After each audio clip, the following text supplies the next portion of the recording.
Next level 2024ಗೆ block buster ಇಟ್ಟು ದಿಲ್ಲು ಗಾಳಿ ಕೂತ್ಕೊಂಡು ನೋಡೋಂಥ ಫಿಲಮ್ ಅದು.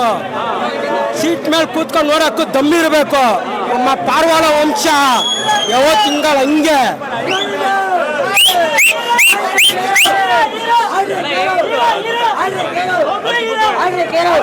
Super super picture ಸಕ್ಕತ್ತಾಗೈತೆ.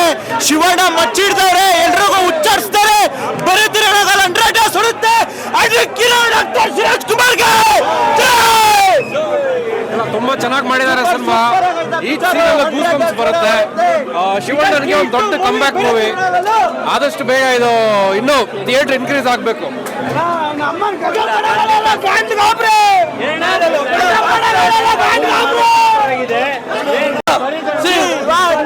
ಫಸ್ಟ್ ನರ್ತನವ್ರಿಗೆ ತುಂಬಾ ಥ್ಯಾಂಕ್ಸ್ ಹೇಳ್ಬೇಕು. ಯಾರಿಗೂ ಹೇಳಿದ್ದು 60 ಏಜ್ ಶಿವನಿಗೆ ಭಯಂಕರ ಲೆವೆಲ್. ಇಂಟರ್ವಲ್ ಸೀನ್ ಮಾತ್ರ ಫಿಲಮ್ ಮಾತ್ರ ಸಕ್ಕತ್ತಾಗೈತೆ. ಶಿವಣ್ಣನ ಆಕ್ಟಿಂಗ್ ಕಂಡಲ್ಲೇ ಆಕ್ಟಿಂಗ್ ಮಾಡೋ ಮಹಾನ್ ಕಲಾವಿದ ಡಾಕ್ಟರ್ ಸಿರಾಜ್ ಕುಮಾರ್ಗೆ. ಇವತ್ತಿಂದ ದೀಪಾವಳಿ ಶುರು. ಶಿವಣ್ಣನ ದೀಪಾವಳಿ ಶುರು. ಏನಿತ್ತು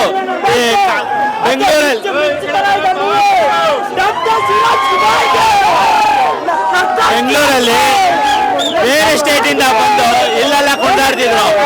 ಇವತ್ತಿಂದ ಶಿವಣ್ಣನ ಆರ್ಭಟ ಶುರು. ಏನ್ ಕೊಂಗೋವ ಅಂತೆಲ್ಲ ಹೇಳ್ತಿದ್ರು, ಇವತ್ತಿಂದ ರಣಗಲ್ಲು ಆರ್ಭಟ ಶುರು ಆಗುತ್ತೆ. ಅದಂತೂ ಖಂಡಿತ ಸೂಪರ್ ಸರ್. ಹಬ್ಬದೂಟ ಅಭಿಮಾನಿಗಳಿಗಂತೂ ಹಬ್ಬದೂಟ. ಸಿನಿ ರಸಿಕರು ದಯವಿಟ್ಟು ಬಂದು ಸಿನಿಮಾ ನೋಡಿ, ಗೊತ್ತಾಗುತ್ತೆ. ಒಳ್ಳೆ ಸಿನಿಮಾ ಬಂದಿಲ್ಲ ಅನ್ನೋದಲ್ಲ. ಬನ್ನಿ, ರಣಗಲ್ಲು ರೋಮಗಳು ಇರಿಸುತ್ತೆ. ರೋಮಗಳು ರಣಗಲ್ಲು ಮಚ್ಚು. ಎಲ್ಲರೂ ಏಕೆ ಬರ್ತಾರೆ ಗನ್ ನೋಡವ್ರೆ. ಏಕೆ ಬರ್ತಾರೆ ನಾಗ್ ನೋಡಿಲ್ಲ ಯಾರು. ಏಕೆ ಬರ್ತಾರೆ ನಾಗ್ ತರ್ತಾರೆ ನಮ್ಮ ಬಾಸು. ಸೂಪರ್. ಕಣ್ಣಲ್ಲೇ ಸ್ಕ್ರೀನ್ ಬೆಂಕಿ ಬಿಡ್ತಾರೆ. ಸೂಪರ್ ಹ್ಯಾಟ್ರಿಕ್ ಶಿವಣ್ಣಂಗೆ. ಸಿನಿಮಾ ಚೆನ್ನಾಗಿದೆ, ಫ್ಯಾಮಿಲಿ ಎಲ್ಲ ಕೂತ್ ನೋಡ್ಬೋದು. ಸ್ವಲ್ಪ ಲಾಂಗು ಮಚ್ಚು ಜಾಸ್ತಿ ಇದೆ. ಶಿವಣ್ಣ ಸಿನಿಮಾ ಅಂತಂದರೆ ಇದೆಲ್ಲ ಇದ್ದೇ ಇರುತ್ತೆ. ಶಿವಣ್ಣ ಫಸ್ಟ್ ಹಾಫಲ್ಲಿ ಅಡ್ವೊಕೇಟ್ ಆಗಿರ್ತಾರೆ, ಸೆಕೆಂಡ್ ಹಾಫಲ್ಲಿ ಗ್ಯಾಂಗ್ಸ್ಟರ್ ಆಗಿ ಬದಲಾಗ್ತಾರೆ. ಯಾಕೆ ಬದಲಾಗ್ತಾರೆ ಅಂತ ನೀವು ಸಿನಿಮಾ ಬಂದು ನೋಡಿ, ತುಂಬ ಚೆನ್ನಾಗಿದೆ. ಪೈಸಾ ವಸೂಲ್ ಮೂವಿ. ಸಿನಿಮಾ 100 ಡೇಸ್ ಅಂತ ಹೇಳೋಕ್ಕಾಗಲ್ಲ. ಸಿನಿಮಾ ಮಾತ್ರ ಸಕ್ಸಸ್ಫುಲ್. 100 ಡೇಸಲ್ಲಿ ಇವಾಗೆಲ್ಲ ಸಿನಿಮಾ ಯಾವುದು ಬರ್ತಾ ಇಲ್ಲ, ಆದರೆ ಸಿನಿಮಾ ಮಾತ್ರ ಸಕ್ಸಸ್ಫುಲ್ ಅಂತ ಹೇಳ್ತೀನಿ. ತುಂಬ ಚೆನ್ನಾಗಿದೆ, ಎಲ್ಲರೂ ಬಂದು ನೋಡಿ.